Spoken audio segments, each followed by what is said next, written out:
Hi everyone, I am Rebecca from ChemKnits, and today we are going to have fun with some double-stranded sock blanks and Sweetarts Candy.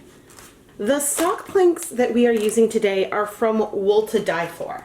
These are double knit blanks in the Platnum sock blend, which is 75% Superwash Merino, 25% Nylon.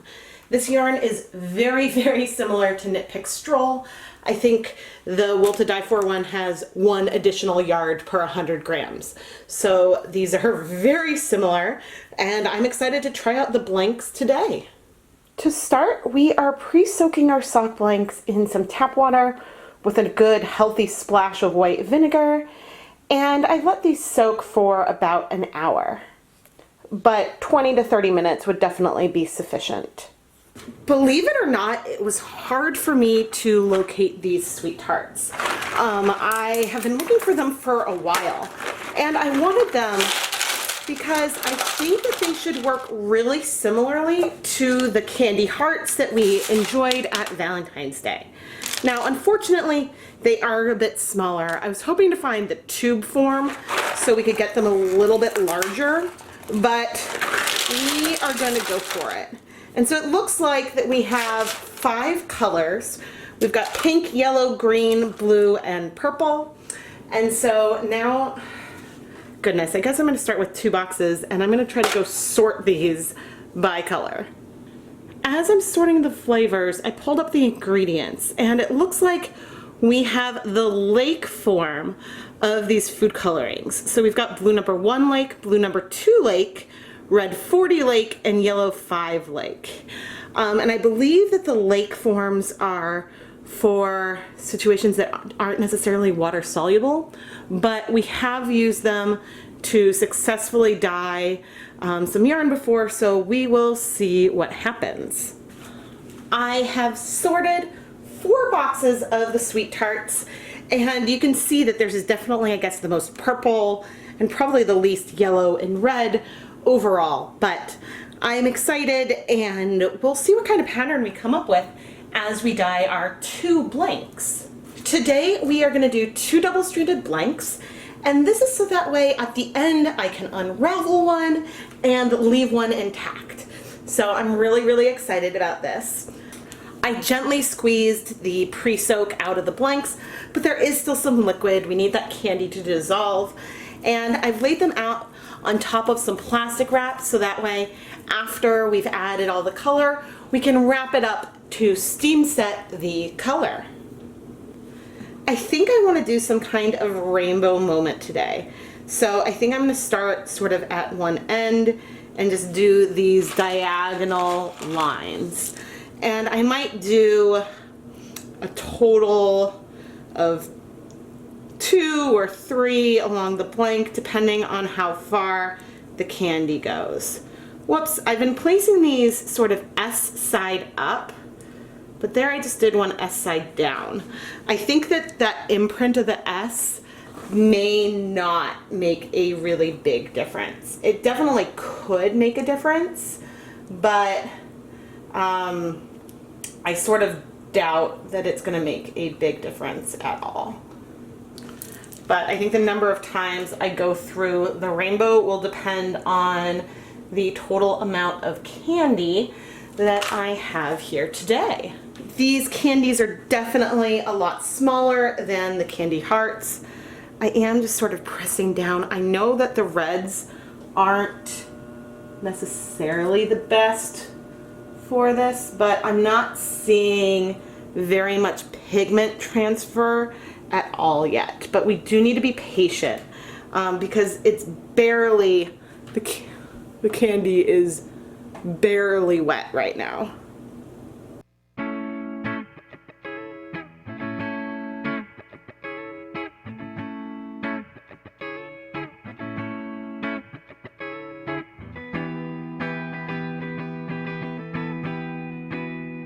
We've done 1 row of the candy on each of the blanks so far, and I really like how this is looking.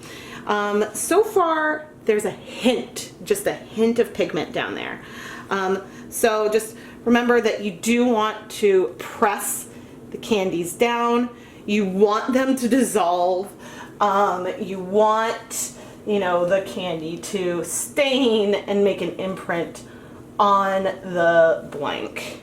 Yeah, not much so far. It's taking its sort of sweet time. I am definitely seeing like a trace of something on here. Ugh, I probably should have left more water in here to have it be a bit more saturated. But I have enough candy, so I think I'm gonna go ahead and do a second row of the rainbow on these blanks.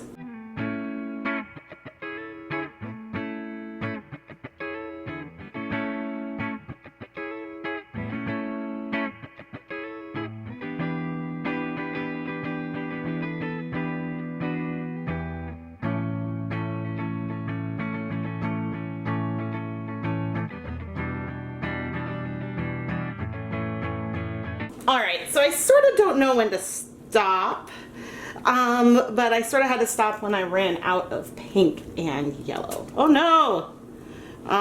So far, there is not a lot of pigment, and so I think I just spent all this time setting up this candy for not a lot of payoff, but let's look at the original row and see. But then in the meantime, I will be going and sort of pressing down all of them.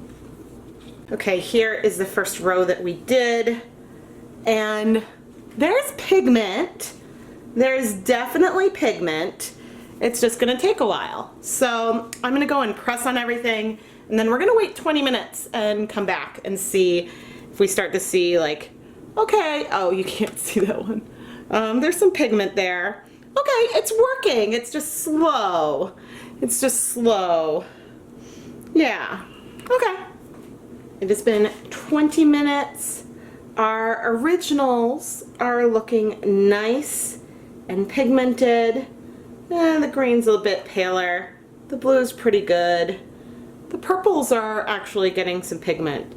The ones that we did later on are still really pale. So we're gonna wait longer.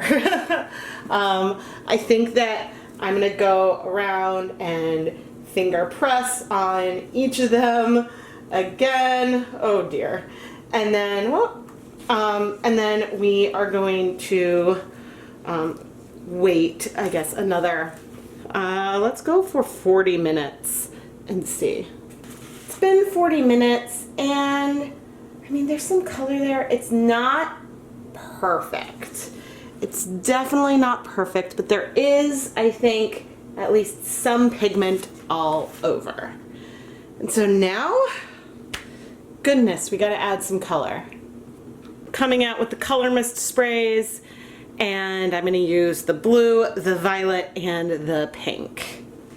And now I find myself debating sort of the angles I wanna do, if I wanna continue like this diagonal, or if I wanna do sort of like pink, purple, and blue. And I'm leaning towards, and I'm gonna start in the middle with this purple. I'm leaning towards sort of just going straight across. I'm trying to stay fairly low, but, oh, should move these containers away. And one of the reasons why I really love the color mist spray is that it gives us this really shallow application of color, so we're gonna get some really fun speckles. So no matter what happens with the pigment from our rainbows here, oh dear, we should have something that looks pretty cool. All right, there's our purple. Shake it beforehand. The pink is nice and bright. This is the same pink that I used when we did the candy hearts. Now, you would probably get a bit more even coverage if you were to be a little higher up, but I'm not worrying too much about the evenness of our coverage.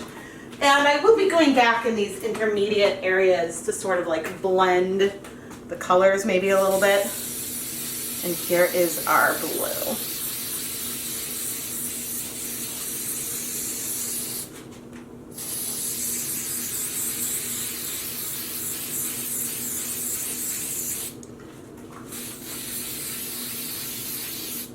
At the very least, we're going to have a really, really fun pattern on here. And throw it in that intermediate area. Making sure to get these edges. Whoops.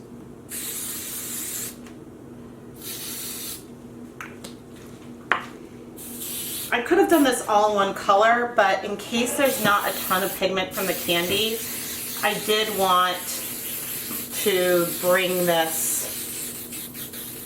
somewhere. Sort of give us some good overlap.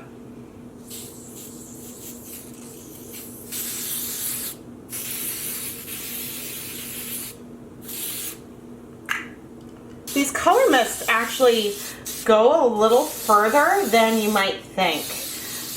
This is just still the same from all those other rainbows I've done, the same blue.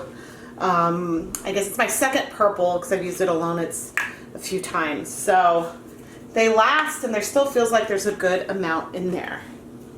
Now, I know that there are probably some of you that are a little horrified by what I was just doing, but I promise that we will have something cool here. Like for example, if I pick this up, we're gonna have a really nice, hopefully, pop of color. I'm gonna let things sit now. I'm gonna let it sit. I think I'm gonna just wait 20 more minutes and then we're gonna come and remove all the candy.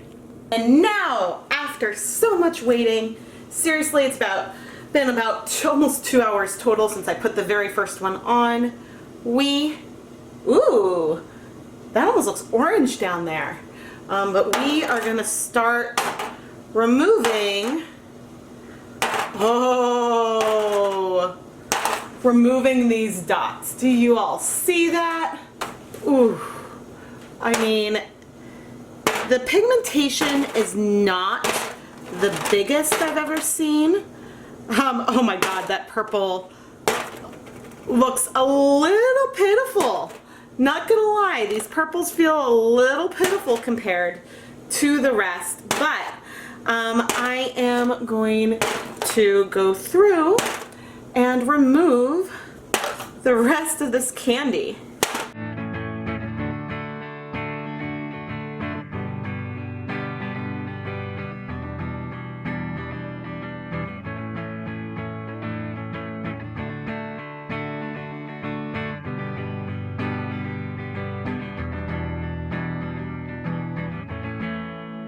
I'm really glad that I sprayed over the design with the color because honestly, some of the pigmentation is great and some of it is a little underwhelming. Like in the blue section here, the greens didn't really show up well at all, but they did show up better on the other end, which is slightly ironic because some of those ones at the very pink end that did so well, I added near the very end. So maybe it was just wetter over there. There's no question that this is pretty, but I think the overall effect is not nearly as cool or as fun as what we got with the candy hearts. It's just not. Like, there's just not, it's not a good substitution.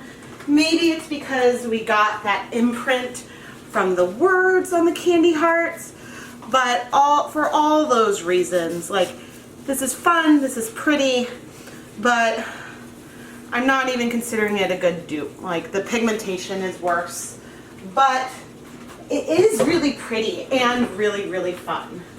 And so now we need to go steam it to set the color. I'm going to take the plastic wrap that I had used to protect the work surface, and I am literally just rolling this up. I think that, yeah, the color penetration is really shallow. I think that there's so much that you could do with this, and there's so much fun that you can have. It's just way less pigmented than what I wanted. We've got our dedicated steamer basket. I am going to place our blanks in here, and I'm going to go ahead and steam it for 30 minutes. As for all this leftover candy, let's see what we can create when we leave no candy behind, and if we can actually get some cool pigment out of this. The 30 minutes are up, and I'm just going to turn off the steam bath and leave things here to cool off completely so that we can unwrap it and look at our yarn. I did just plop the blanks into this aluminum pan to cool, and there is bits of candy dust in that pan. It is what it is, but once it's completely cool, then I can open it up. I learned when we were leaving no candy behind that these candy colors are actually really pigmented, and can be extremely pigmented on yarn. I'll show a flash of that yarn when I do the conclusions, but right now let's unwrap these blanks directly into our rinse water. I mean, we do have some shallow pigmentation from some of these polka dots. I'm really excited to see what this will look like dry. It does feel a tad bit stiff at the moment. Normally I try to wash things on cool water, but when I'm doing candy, I try to do it on warm or hot. And we will be adding a lot of clear dish soap in stages, because we want we want to rinse out any candy that we have in here. Am I seeing a tiny bit of blue bleeding? Maybe a tiny bit, but you know, we know with these sprays we get saturation on one side and less on the other, and we're gonna have some really cool speckles no matter what. So I'm gonna wash these blanks, put them through my Merino soft spin dryer, then hang them to dry, and we'll come back and look at the two finished blanks. But yeah, all of that color is in our yarn. Here are the finished dry sock blanks. I think that these are really pretty. The Sweetarts didn't seem to give as much of a punch of color as we saw with, say, the candy hearts, but I think that that was in a big point to my error. I think I took too much water out of these blanks, so the Sweetarts actually had a little trouble dissolving on the blanks themselves. I took the remaining candy, and whoa pigment, we were able to get a lot of color from just the candy onto some other sock yarn. So it is possible to get a lot of color from the Sweetarts candy.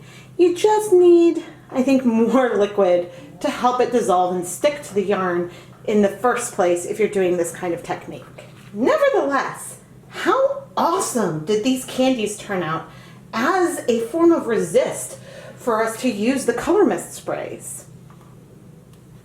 We've got beautiful dot resist all down the length. And so it would even be fun if they didn't leave some color behind. Just have those, I guess, negative polka dots of color. Imagine doing something similar with plastic buttons or something that you could then go rinse off the excess dye in the end, but still get this sort of, this resist. It's really fun. Looking at the wrong side of the blank, you can really tell that we got shallow penetration of color across the board. The color mist sprays gave us some really sharp pigmentation, but there's a lot of white on this other side, even when we have some color coming in. And this means what we can already sort of see from the part that unraveled is that we're gonna have splotches and speckles of color. And so it's just gonna be really fun to see the transitions of the pink, purple, and blue, then with these pops of rainbow colors throughout it. This was my first time ever using the double-stranded blanks from Wool to Dye For. And I will say that we had a bit more unraveling on all of the skeins than I normally get with, say, a stroll blank from Knit Picks.